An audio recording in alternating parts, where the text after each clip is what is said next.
ناظرین، اسلامی کیلنڈر کے لحاظ سے 14ویں صدی ہجری کا آغاز کا پہلا دن اسلامی دنیا عالم کے لیے انتہائی افسوسناک اور غمگین دن تھا۔ عیسوی سال تھا 1979 اور تاریخ تھی 20 نومبر اور اسلامی تاریخ تھی 1 محرم الحرام سن 1400 ہجری، کہ جب گولیوں کی تڑتڑاہٹ نے حرم شریف کی دیواروں میں دہشت اور خوف پھیلا دیا، کیونکہ تقریباً 600 شدت پسندوں نے حرم شریف کو اپنے گھیرے میں لے لیا تھا۔ حج کا اختتام ہوئے کچھ دن ہی گزرے تھے۔ زیادہ تر حاجی حج کے ختم ہونے کے بعد اپنے گھروں کو واپس جا چکے تھے، لیکن 20 نومبر 1979 کی صبح پھر بھی تقریباً 1 لاکھ سے زائد لوگ خانہ کعبہ حرم شریف میں موجود تھے۔ اسلامی صدی کے آغاز کے دن کی مناسبت سے یہ بھی اعلان کیا جا چکا تھا کہ نئی اسلامی صدی کے آغاز پر سعودی بادشاہ شاہ خالد بھی حرم شریف آئیں گے اور نماز فجر ادا کریں گے۔ نماز فجر کی ادائیگی سے قبل معمول کے مطابق کچھ جنازے بھی لائے گئے اور نماز فجر کے بعد ان کی نماز جنازہ پڑھی جانا مقصود تھی، لیکن جنازوں کی شکل میں جن کو حرم پاک میں اس دن لایا گیا، اس نے حرم پاک کی حرمت اور تاریخ دونوں پر ہی انتہائی ظالم ضرب لگائی کہ جس نے پوری دنیا کو ورطۂ حیرت میں ڈال دیا۔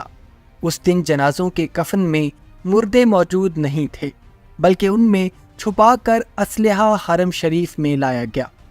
حرم شریف کے مؤذن شیخ السبیل کی زبان سے اذان فجر کی آواز حرم میں گونجتی ہے۔ اذان جیسے ہی ختم ہوتی ہے تو فجر کی جماعت کھڑی ہو جاتی ہے اور امام کعبہ فجر کی نماز پڑھاتے ہیں۔ ابھی امام کعبہ نے سلام پھیرا ہی تھا کہ چاروں اطراف سے گولیوں کی تڑتڑاہٹ نے سب کو خوف میں مبتلا کر دیا۔ مسلمانوں کی سب سے مقدس جگہ پر گولیوں کی آواز نے وہاں موجود سب لوگوں کو پریشانی میں مبتلا کر دیا، کیونکہ کوئی بھی مسلمان اس کا گمان بھی نہیں کر سکتا تھا کہ مسجد الحرام میں بھی گولیاں چل سکتی ہیں۔ 600 سے زائد شدت پسند اسلحہ سے لیس پورے حرم شریف کو اپنے قبضے میں لے چکے تھے۔ اللہ کے گھر میں گولیاں چلنا ایک بہت بڑا گناہ سمجھا جاتا تھا، اسی لیے اس وقت وہاں موجود پولیس فورس کے پاس بھی بندوق نہیں بلکہ لکڑی کے ڈنڈے ہوا کرتے تھے۔ 2 پولیس والوں کو مزاحمت کرنے پر فوری طور پر شہید کر دیا جاتا ہے۔ وہاں موجود لوگوں میں بھگدڑ مچ جاتی ہے اور لوگ حرم شریف سے باہر بھاگنے کی کوشش کرتے ہیں، لیکن حرم شریف کے سب دروازوں کو بند کر دیا جاتا ہے۔ لوگ پریشانی کے عالم میں کچھ بھی سمجھ نہیں پاتے کہ حرم جیسی پاک جگہ پر آخر گولیاں چلانے کا مقصد کیا ہے، یہ لوگ کون ہیں اور کیا چاہتے ہیں۔ اسی دوران ایک دبلا پتلا 45 سالہ شخص جس کے بال کالے اور کندھوں تک لمبے تھے، شلوار ٹخنوں سے اوپر تھی اور نام تھا جہیمن العتیبی، وہ امام کعبہ سے مائک چھین لیتا ہے اور اپنی باتیں بولنا شروع کر دیتا ہے اور کہتا ہے کہ میرا نام جہیمن العتیبی ہے، اگر کسی نے بھی ہتھیار اٹھانے کی کوشش کی تو چاہے اس کا تعلق سعودی حکومت سے ہی کیوں نہ ہو، اس کو قتل کر دیا جائے گا اور رحم کی کوئی گنجائش نہیں ہوگی۔ اس کے ساتھ ایک مسئلہ یہ بھی تھا کہ اس وقت مسجد الحرام میں جو 1 لاکھ سے زیادہ لوگ موجود تھے، وہ 90% غیر عرب ممالک یعنی پاکستان، بھارت، بنگلہ دیش، افریقہ وغیرہ سے آئے ہوئے تھے جو عربی نہیں تھے۔ لہٰذا جہیمن العتیبی جو کچھ بول رہا تھا وہ وہاں زیادہ تر لوگ سمجھ نہیں پا رہے تھے کہ آخر چل کیا رہا ہے اور یہ شخص کہہ کیا رہا ہے۔ شدت پسند اس مسئلے کو بھی بخوبی جانتے تھے، لہٰذا انہوں نے وہاں موجود ایک ایسے شخص کو چنا جس کا تعلق پاکستان سے تھا لیکن وہ عربی بھی بولنا جانتا تھا، اور افریقی ممالک کے لیے انگریزی بولنے والے شخص کو چنا گیا۔ لہٰذا ایسے لوگوں نے عتیبی کی باتوں کو ٹرانسلیٹ کر کے لوگوں تک پہنچایا، تب جا کر لوگوں کو حالات کی سنگینی کا بہتر اندازہ ہوا۔ جہیمن العتیبی پھر لوگوں سے خطاب کرتا ہے اور کہتا ہے کہ سب لوگ بیٹھ جاؤ اور سنو، مکہ، مدینہ اور جدہ یہ سب شہر اب ہمارے قبضے میں ہیں۔ اور اس کے بعد جہیمن کی طرف سے ایک بہت بڑا اعلان کیا جاتا ہے کہ میرے ساتھ امام مہدی کھڑے ہیں اور اب سب لوگوں پر فرض ہے کہ سب ایک ایک کر کے آئیں اور ان کی بیعت کر لیں۔ جہیمن کے ساتھی پورے حرم شریف کو اپنے کنٹرول میں لے لیتے ہیں اور حرم شریف کے میناروں پر بھی شدت پسندوں نے مشین گن نصب کر دی تھی اور بھاری اسلحہ کو اوپر مینار پر لے جانے کے لیے انہوں نے وہاں موجود لوگوں کی بھی مدد حاصل کی۔ جہیمن العتیبی پورے 1 گھنٹے تک مائک پر لوگوں سے خطاب کرتا رہا۔ اس خطاب میں وہ کہہ رہا تھا کہ حضرت محمد صلی اللہ علیہ وآلہ وسلم کی گئی پیشن گوئی پوری ہونے جا رہی ہے۔ امام مہدی علیہ السلام ہمارے درمیان ظاہر ہو چکے ہیں۔ اب اسلام پوری دنیا پر غلبہ حاصل کرے گا اور یہ اس کی شروعات ہے۔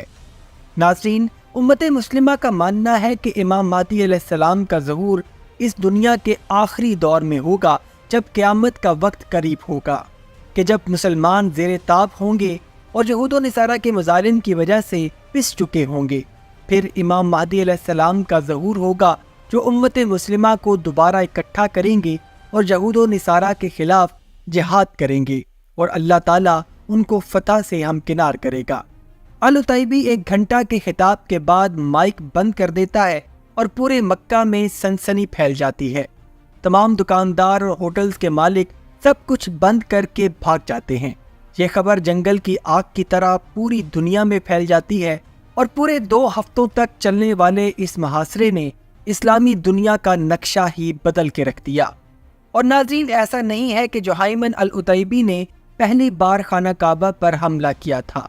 اس سے پہلے بھی 17ویں اور 19ویں صدی میں بیت اللہ پر حملے ہوئے ہیں اور جہیمن العتیبی کا حملہ بھی نظریاتی لحاظ سے اس سے کچھ ملتا جلتا ہی تھا، کیونکہ العتیبی کے حملے کے بعد بھی امت مسلمہ کے اندر ایک نظریاتی جنگ نے جنم لیا تھا، جس کے بعد ایران اور سعودی عربیہ میں معاملات تبدیل ہونا شروع ہو گئے تھے۔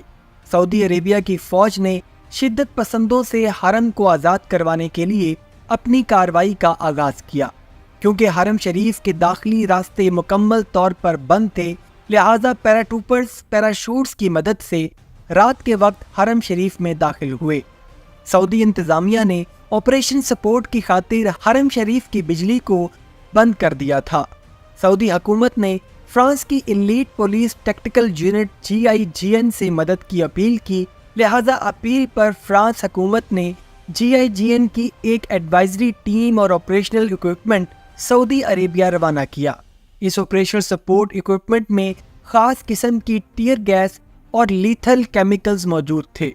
آپریشن کا جب آغاز ہوا، شدید لڑائی کے بعد جہیمن العتیبی نام نہاد خود ساختہ امام مہدی محمد القحطانی اور دیگر ملیٹنٹس نے خود کو مسجد الحرام کی بیسمنٹ میں چھپا لیا تھا، جس کے بعد فرانس کی دی گئی ایک خاص کیمیکل گیس اور کیمیکل چھوڑے جانے کے بعد جہیمن العتیبی نے ہتھیار ڈال دیے۔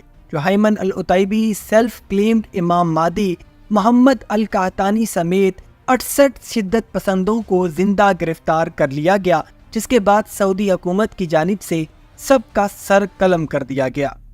اس حادثے میں 11 بے گناہ حاجیوں کی بھی شہادت ہوئی اور 109 حاجی زخمی بھی ہوئے۔ حرم شریف میں ہوا یہ دلخراش واقعہ تاریخ کا حصہ ہے اور ایک سیاہ دن کی صورت میں یاد رکھا جائے گا۔